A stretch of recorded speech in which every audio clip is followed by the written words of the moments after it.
Et si la prochaine grande crise énergétique européenne dépendait, en réalité, d'un geste isolé du Niger?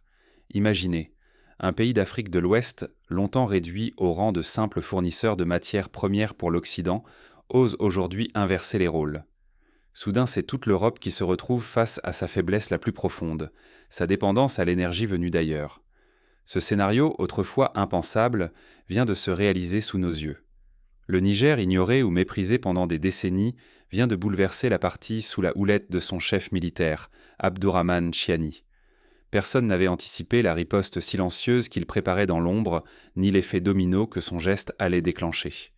Jusqu'ici, les puissances européennes faisaient peser sur le Niger un mélange de pression, de sanctions et de menaces indirectes, souvent relayées par des alliés comme le Nigeria ou la Communauté économique des États de l'Afrique de l'Ouest. Mais cette fois, le Niger ne plie pas. Il surprend tout le monde en refusant les intimidations, défiant même la menace d'une intervention militaire. Chiani a opté pour une stratégie d'une audace glaçante, utiliser la ressource la plus vitale du pays, le gaz, non plus comme une simple marchandise, mais comme une arme géopolitique. En suspendant brutalement toutes ses exportations de gaz de pétrole liquéfié, le Niger frappe là où ça fait vraiment mal, la France, le Nigeria et l'ensemble du continent européen. Ce geste radical place l'Occident face à un mur. Derrière cette décision, c'est tout l'avenir énergétique de l'Europe qui vacille. Les certitudes d'hier s'effondrent, compter sur la docilité des pays africains n'est plus une option. Aujourd'hui, le Niger tient un levier capable de déclencher une crise énergétique d'une ampleur inédite. Les risques sont vertigineux. L'Europe craint une flambée du prix de l'énergie, un séisme sur son économie et sur le quotidien de millions de citoyens. Pendant ce temps, le Niger joue son va-tout, affirmer sa souveraineté, réclamer sa place sur la scène mondiale et forcer le respect de ses anciens maîtres. En un seul mouvement, c'est tout l'ordre géopolitique qui menace de basculer. Comment un pays longtemps marginalisé a-t-il pu retourner le rapport de force? Pourquoi l'Afrique ose-t-elle, pour la première fois, imposer ses propres règles sur le marché de l'énergie? Pour saisir la portée de cette rupture, il faut revenir sur les événements qui ont mené à cette confrontation inédite. Qui est vraiment Abdourahmane Chiani et comment a-t-il pu imposer une telle décision au reste du continent? Pourquoi la France, l'Europe et les États-Unis s'accrochent-ils autant au Niger? Derrière ce petit pays sahélien, c'est toute la sécurité énergétique et la domination géopolitique de l'Occident qui se jouent depuis plus d'un demi-siècle. Depuis l'indépendance, la France et ses alliés occidentaux ont tissé une toile d'accords militaires, économiques et politiques autour du Niger. À travers la Communauté économique des États de l'Afrique de l'Ouest, ou CEDEAO, ils ont verrouillé l'accès aux ressources stratégiques du pays, notamment l'uranium et désormais le gaz, devenu essentiel sur fond de crise mondiale. Ce fragile équilibre s'est effondré avec le récent coup d'État. En un éclair, Paris, Bruxelles et Washington ont vu s'effondrer leur influence. Les premières réactions? Menaces d'intervention militaire et sanctions économiques. Officiellement, il s'agissait de défendre la démocratie. En réalité, c'était surtout une bataille pour le maintien de leur ordre et de leurs intérêts vitaux. Pour faire plier Niamey, l'Europe a actionné son bras régional, la CEDEAO. Le Nigeria, géant du continent et pièce maîtresse des Occidentaux, a mené l'offensive.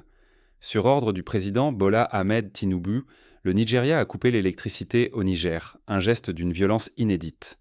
Il faut le souligner, près de 70% de l'énergie consommée au Niger vient du Nigeria.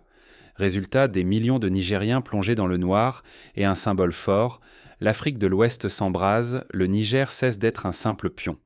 Dans le même temps, la menace d'une intervention militaire de la CEDEAO plane plus que jamais. Les généraux nigériens sont accusés de déstabiliser la région. Mais au fond, c'est surtout la sécurité énergétique de l'Europe qui est en jeu. Si le Niger plie, l'Afrique reste dépendante et l'Europe garde la main sur l'uranium et le gaz. Si le Niger tient bon, l'équilibre mondial pourrait vaciller. Ce n'est plus seulement une affaire de politique intérieure, il s'agit d'un bras de fer entre souveraineté africaine et hégémonie occidentale. Les conséquences pourraient être immédiates sur les prix de l'énergie en Europe, la stabilité de la région et le pouvoir d'achat de millions de personnes. Pourtant, pour la première fois, le Niger ne se contente pas de subir. Face aux ultimatums, une riposte inattendue se prépare, prête à bouleverser toutes les certitudes occidentales. Comment le Niger compte-t-il s'opposer à la pression de ses voisins et de l'Occident? La réponse va surprendre autant ses adversaires que ses alliés. Quand le gaz s'arrête, c'est toute l'Europe qui retient son souffle. En un geste spectaculaire, le Niger vient de suspendre l'exportation de gaz de pétrole liquéfié vers le Nigeria. Un acte qui dépasse le simple rapport de force économique, c'est une riposte calculée aux menaces d'intervention militaire venues d'Europe et d'ailleurs. Le gaz nigérien s'impose soudain comme une arme de souveraineté. Pour le Nigeria, la sanction tombe immédiatement. Privé de son principal fournisseur, le pays voit le prix du gaz de pétrole liquéfié s'envoler. Ce carburant essentiel chauffe, cuisine, transporte, il irrigue chaque aspect du quotidien. En quelques jours à peine, les prix atteignent des sommets historiques, étranglant familles et petites entreprises. Dans chaque foyer, l'angoisse monte. Comment tenir face à cette flambée ? Prenons l'exemple d'une famille à Lagos, capitale économique du Nigeria. Avant la crise, un kilogramme de gaz coûtait autour de 750 naira. Après la suspension, ce même kilogramme dépasse 1000 naira. Les revenus stagnent, mais le coût de la vie explose. Les restaurateurs sont contraints d'augmenter le prix des repas, les ménages réduisent leur consommation de gaz, et de plus en plus de familles se tournent vers le bois, aggravant la déforestation et les problèmes de santé publique. Cette spirale rappelle la crise pétrolière de 1972, quand la décision de l'OPEP d'arrêter d'exporter vers certains pays occidentaux provoqua une panique généralisée, des files d'attente devant les stations essence et une inflation galopante.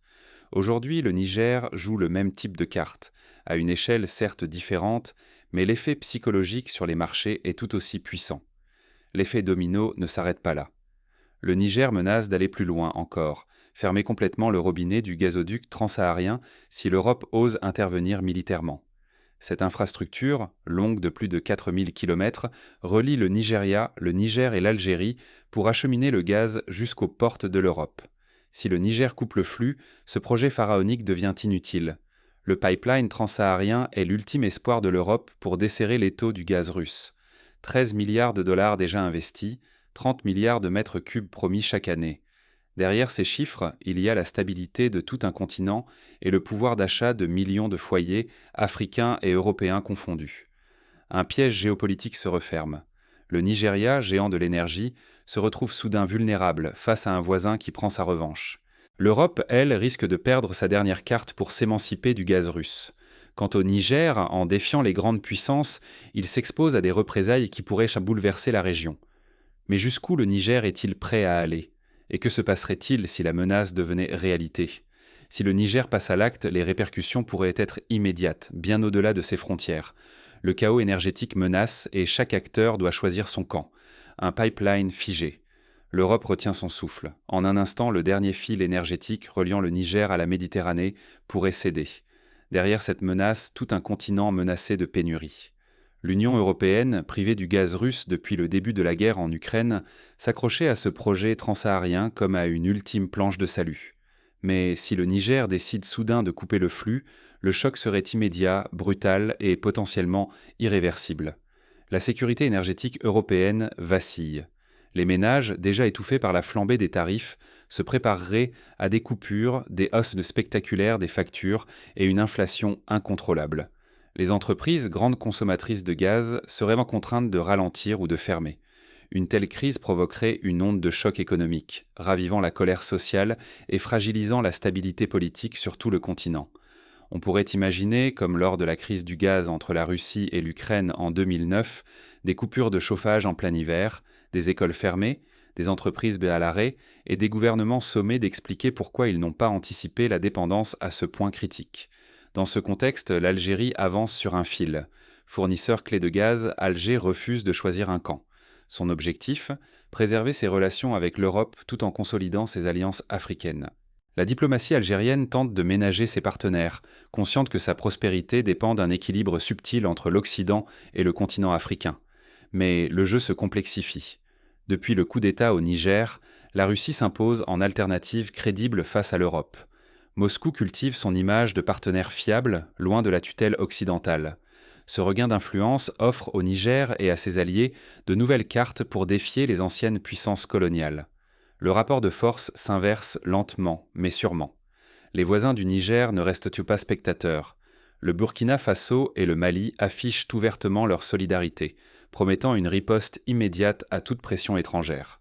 L'Afrique de l'Ouest voit émerger de nouvelles alliances militaires prêtes à défendre la souveraineté régionale contre toute forme d'ingérence. En écho, on se souvient de la création de l'OPEP en 1960, alors que de jeunes nations pétrolières cherchèrent à prendre le contrôle de leurs ressources contre les intérêts occidentaux. Aujourd'hui, une OPEP du gaz africain est-elle en train de naître? Les enjeux dépassent l'énergie.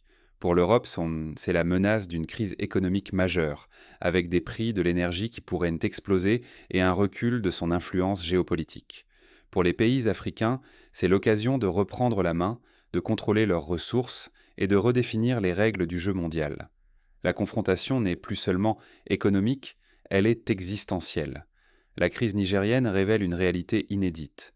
L'Occident ne tient plus toutes les cartes. Désormais, un seul choix politique à Niamey peut faire trembler l'économie européenne et bouleverser l'équilibre du monde. Mais au cœur de cette tension, une question obsède toutes les chancelleries. Le Niger ira-t-il jusqu'au bout, au risque d'embraser la région? Les prochains jours pourraient en faire basculer le destin de deux continents.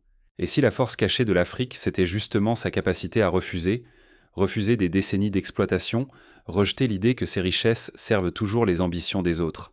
La crise au Niger vient de le prouver. Le continent tient désormais une partie des clés de l'avenir énergétique mondial, et il commence à se l'approprier. Quand le Niger a décidé de suspendre l'exportation de son gaz, d'abord vers le Nigeria, puis vers l'Europe, tout a changé. Ce choix, à première vue isolé, a rappelé que les ressources africaines ne sont ni infinies, ni gratuites, ni automatiquement disponibles pour tous. Pour la première fois, un pays africain pose ses règles, oblige à négocier, inverse la logique de soumission. Cela révèle un enjeu central, la souveraineté économique et énergétique. Tant que l'Afrique ne valorise pas elle-même ses ressources, elle reste prisonnière du néocolonialisme et dépendante des décisions étrangères. Mais en affirmant son droit de choisir à qui, quand et à quel prix vendre son gaz ou son uranium, elle s'engage sur la voie d'une indépendance authentique. Cette crise oblige l'Europe à revoir ses certitudes. Menaces, sanctions, pression, rien de cela n'a suffi face à un partenaire qui ose dire « stop ». Privée d'un accès garanti aux matières des premières africaines, l'Europe doit désormais écouter, négocier, respecter, accepter l'égalité. Les vieilles recettes ne fonctionnent plus. Pour les pays africains, le message est limpide. Leurs ressources sont un levier diplomatique inédit. Bien utilisées, elles peuvent permettre d'obtenir de meilleurs accords, des investissements plus justes et même influencer l'agenda international. Mais posséder du gaz ou de l'uranium ne suffit pas. Il faut s'organiser, résister aux pressions et bâtir des alliances solides, notamment avec de nouveaux partenaires émergents. Ce choix n'est pas sans danger. Il expose à des représailles économiques, des pressions politiques, voire à une instabilité intérieure. Refuser l'ordre établi, c'est aussi risquer l'isolement ou la déstabilisation. Anticiper, diversifier les alliances, renforcer sa propre industrie devient alors vital pour transformer ces crises en opportunités, au lieu de tomber dans de nouveaux pièges. L'enjeu est immense. Ou bien l'Afrique transforme ce rapport de force inédit en autonomie et en respect sur la scène internationale, ou bien elle laisse passer ce tournant historique et retombe dans l'ancien cycle de domination. Mais la question demeure. L'Afrique a-t-elle vraiment les moyens de saisir cette chance ou risque-t-elle de subir de nouvelles formes de pression? La suite va révéler jusqu'où cette révolution silencieuse peut aller. L'avenir énergétique de l'Europe se joue-t-il désormais à Niamey? Cette question, à première vue improbable, illustre pourtant l'ampleur du séisme en cours. Jusqu'ici, l'Europe et ses alliés écrivaient les règles en Afrique de l'Ouest. Désormais, la situation s'est renversée. Le Niger tient entre ses mains, pour la première fois, un levier décisif pour le destin énergétique du continent européen. En suspendant l'exportation de son gaz vers le Nigeria, Niamey a déclenché un effet domino dont personne ne maîtrise l'issue. Ce gaz, essentiel pour se chauffer, cuisiner ou faire tourner les usines, manque cruellement à son principal client. Les prix s'envolent, des millions de foyers en subissent déjà les conséquences et l'équilibre régional vacille. À travers ce choix stratégique, le Niger adresse un avertissement à l'Europe. L'ère de l'exploitation unilatérale des ressources africaines touche à sa fin. Jamais un État sahélien n'avait eu, par une seule décision, le pouvoir de révéler la vulnérabilité énergétique européenne. Ce n'est plus un jeu à somme nulle, mais un bras de fer inédit où le Sud impose ses propres règles. L'Europe doit s'adapter à cette donne imprévisible, alors même qu'elle affronte la pire crise énergétique depuis la guerre en Ukraine. Pour l'Afrique, c'est une chance historique d'affirmer sa souveraineté et de valoriser ses ressources au service de ses populations. Mais ce pouvoir s'accompagne de risques, isolement, représailles économiques, pression diplomatique. Côté européen, la menace est tangible. Chaque hausse du gaz fragilise l'économie, le pouvoir d'achat et la cohésion sociale. Le Niger détient pour la première fois un atout redoutable dans la négociation mondiale. Cependant, au-delà des jeux d'influence, c'est notre quotidien qui vacille. Factures d'énergie en hausse, inquiétude pour l'emploi, tensions internationales, instabilité régionale. Face à ce bouleversement, chacun doit décider, détourner le regard ou chercher à comprendre et à agir pour redéfinir les relations entre le Nord et le Sud. Prenons maintenant un instant pour imaginer un scénario concret. En Europe, lors d'un hiver particulièrement rigoureux, les stocks de gaz s'amenuisent.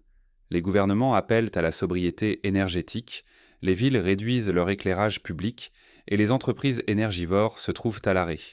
Les médias rappellent la crise du gaz russe, mais cette fois, la source du problème est l'Afrique. Les citoyens s'interrogent. Comment a-t-on pu être aussi dépendant ? De l'autre côté de la Méditerranée, à Niamey, le gouvernement négocie en position de force, réclamant non seulement de meilleurs prix, mais aussi des transferts de technologie, des investissements dans l'éducation, l'agriculture et la santé. Les cartes sont redistribuées. Pratiquement, comment l'Afrique peut-elle tirer parti de ce nouveau rapport de force ? D'abord, en renforçant ses institutions régionales pour présenter un front uni face aux acheteurs internationaux. Ensuite, en investissant massivement dans la formation de ses ingénieurs et techniciens afin de maîtriser l'exploitation et la transformation de ses ressources.